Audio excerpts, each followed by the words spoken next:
তারেক রহমান মাত্র 7 ঘন্টায় এনআইডি পাচ্ছে, মাত্র 7 ঘন্টা। অর্থাৎ তার সময় লাগবে এনআইডি পাইতে 7 থেকে 24 ঘন্টা। তারেক রহমানের জায়গায় যদি এইখানে ধরেন জামাতের যে প্রধান আছেন, হ্যাঁ, ডক্টর শফিকুর রহমান, উনিও যদি যেতেন, উনিও কিন্তু এই অল্প সময় পাওয়া যেতেন। বাট যদি এইখানে আপনি, আমি, আমরা সাধারণ মানুষ হতাম, তাহলে আমরা কতদিনে পাইতাম? 2-3 বছরের কমে না।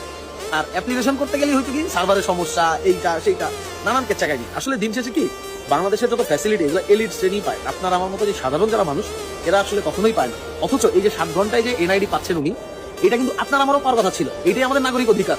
বাট এই জিনিস আমরা কল্পনাও করতে পারি না।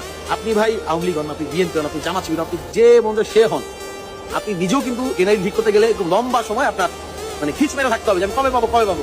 সবই কপাল। এই দেশে যে যতই বলুক না কেন যে জনগণই সকল শক্তির উৎস, এটা হচ্ছে দুনিয়ার সবচেয়ে বোগাস কথা। আপনি, আমি, আমরা, মানে সাধারণ যারা মানুষ আছে, এরা জাস্ট এই দেশের ভাড়াটিয়া, এছাড়া